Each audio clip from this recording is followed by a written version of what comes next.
Now look what you got. Now we're going to finish people in. By 110 to go. 151 laps led. You run out of fuel. Your emotions. Yeah, man, it just sucks. This is 10 to go, the source for NASCAR Top 10, because God knows no one else is going to do it. For this episode, NASCAR Nixon and I worked together to dig up the top 10 most dominant performances that were ruined by a race ruiner, such as a crash, mechanical issue, flat tire, pit road penalty, or other variables, accounted from all major series races over the last 30 years. This list will be factoring in drivers that led over half of the race but finished outside of the top 10, so recoveries to a top 10 finish will not be counted. This list is ranked based on a mathematical equation based on finishing position versus percentage of race led. Highest score wins. Or rather loses, but we're making a ranking list so they win this, though they probably wouldn't want to. And just a disclaimer, if they are not mentioned, they simply did not lead enough laps or they didn't finish low enough, barring any research error. Juan Pablo Montoya's 2009 Brickyard 400 is one of the ones I will probably be asked about, and though it definitely was a rough end to a great day, it simply did not score high enough to make this list. Green flag, 10 to go. Number 10, Kyle Busch, 2010 Dover 200.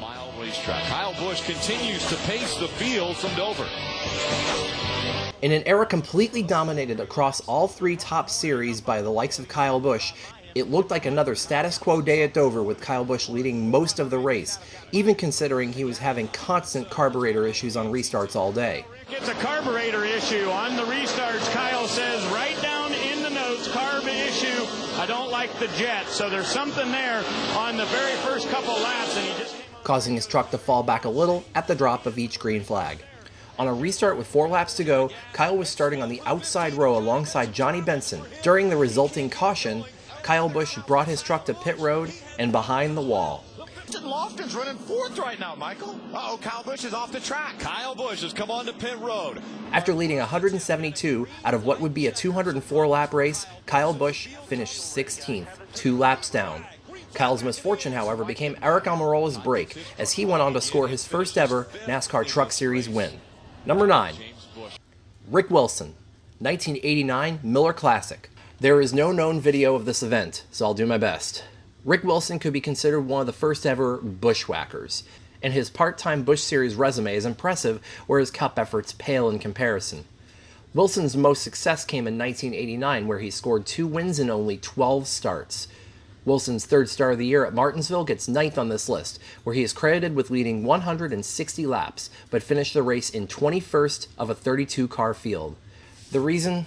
A blown engine, truly a product of its era. Reigning champ Tommy Ellis went on to win his first of 3 races that season.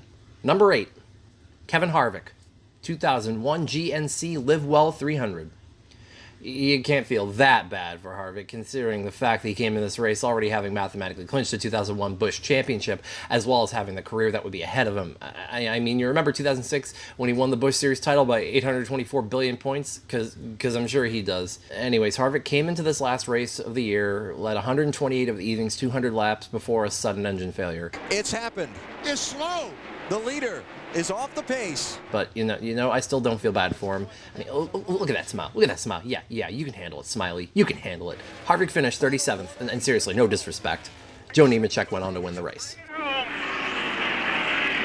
Joe the victory lap, buddy. Give Joe the victory lap. Third win at Homestead for Joe Nemechek as Greg. Number 7, Kyle Busch, 2008 Nicorette 300. I actually remember this one, in that I remember how satisfied I was to see Kyle's race end, because I was straight up tired of seeing him dominate every week in the Nationwide Series. Nothing against Kyle's fans, just, seeing a driver win every week makes it only fun for them.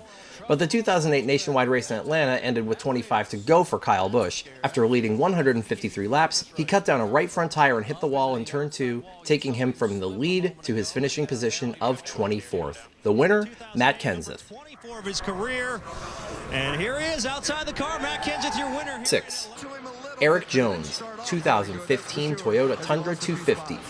Matt Crafton, one of 3 drivers to lead laps here tonight. Erik Jones has been out front for 74.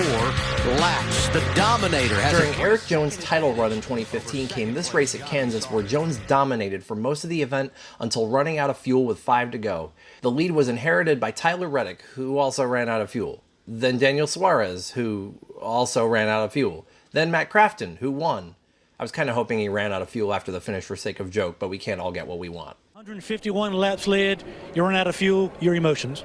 Yeah, man, it just sucks. We had by far the best truck. I mean, Jones still managed to finish 11th despite the misfortune. Number 5, William Byron, 2016 Lucas Oil 150. William Byron was competing to win at Phoenix, leading 112 laps, and it looked as if Byron would be advancing to the championship round until his engine blew on lap 139. Phoenix, William Byron. Unfortunately, this dashed Byron's championship hopes. Had Byron won this race, it is possible he would have won the championship, as he went on to win at Homestead the following week. I'll admit, my heart actually broke a bit on this one. Byron finished 27th, and Daniel Suarez won his first Truck Series race. Number 4, Jack Sprague, 1997 Chevy Trucks Challenge. A lot of Truck Series entries on this list. This one from way back in 1997. Jack Sprague led 177 of the race's 200 laps until on the first turn after the white flag, Joe Ruttman had been battling with Sprague for the previous few laps, and when he wasn't able to get by, Ruttman turned Sprague.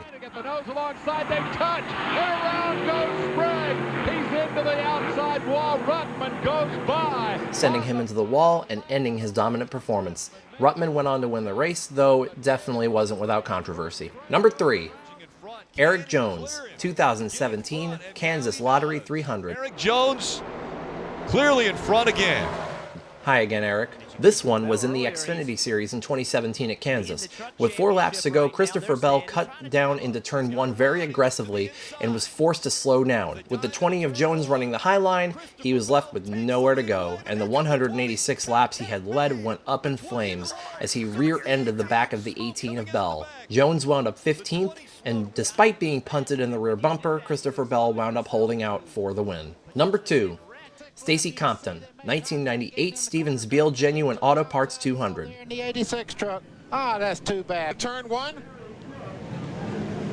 Bang, he just missed the area. This entry is lacking in footage, unfortunately. This is the only known video. What this video is of, however, is one of the biggest forgotten, ruined, dominant performances of the last 30 years. Compton had led 166 laps before being challenged for the lead by Terry Cook. Compton, late in the race, got loose off the corner and slammed the turn 1 Armco, ending his race. This event had 2 leaders, Compton and Cook. Cook won the race, Compton finished 28th. The white flag is out, here's a few honorable mentions. Yellow's out. Already around goes the 18 of... Trouble at the start-finish line. Trying to get back on the lead lap, he spins all the way.